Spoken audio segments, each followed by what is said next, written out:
کہا مجاہد ترکی نے مجھ سے بعد نماز، طویل سجدہ ہیں کیوں اس قدر تمہارے امام؟ وہ سادہ مرد مجاہد ہے وہ مومن آزاد، خبر نہ تھی اسے کیا چیز ہے نماز غلام۔ ہزار کام ہے مردان حر کو دنیا میں، انہی کے ذوق عمل سے ہے امتوں کے نظام۔ بدن غلام کا سوزے عمل ہے محروم، کہ ہے مروم غلاموں کے روز و شب پر حرام۔ طویل سجدہ اگر ہے تو کیا تعجب ہے، ورائے سجدہ غریبوں کو اور کیا ہے کام۔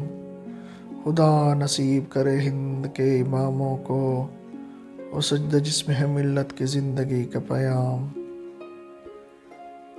1935 کے آغاز میں ترکی وفد متحلقہ ہلال احمر لاہور آیا تھا، اور حضرت علامہ مرحوم سے ملاقات کے بعد اس کے ارکان نے مرحوم سے درخواست کی کہ شاہی مسجد کے جلسے میں جو بعد نماز منعقد ہوگا ضرور شرکت فرمائیں۔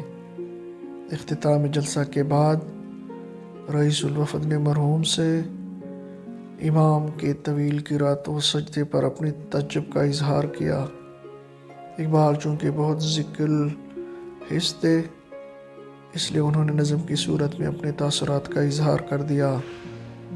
کہتے ہیں کہ نماز سے فارغ ہونے کے بعد ترک مجاہد نے مجھ سے کہا کہ تمہارے امام اس قدر طویل سجدہ کیوں کرتے ہیں؟ بات یہ ہے کہ ترک تو مجاہد ہوتے ہیں، انہیں کیا خبر کہ غلام کی نماز کیسی ہوتی ہے۔ آزاد قوموں کے افراد کو اپنی آزادی برقرار رکھنے کے لیے ہر وقت مصروف عمل رہنا پڑتا ہے، یعنی وہ جہاد کی تیاری میں مصروف رہتے ہیں، لیکن غلاموں کو غلامی کے علاوہ دنیا میں اور کوئی کام نہیں ہوتا۔ لہٰذا غلاموں کے لیے یا ان کی نظر میں زمانہ یا روز و شب ساکن رہتا ہے، کیونکہ زمانہ تو مقدار حرکت کا نام ہے اور غلاموں میں حرکت ہوتی نہیں، تو ان کے نظر میں زمانہ بھی ساکن ہو جاتا ہے۔ اگر ہندوستان کے مسلمان طویل سجدہ کرتے ہیں تو اس میں تعجب کی کیا بات ہے؟ طویل سجدوں کے علاوہ اور ان غریبوں کا کام بھی کیا ہے؟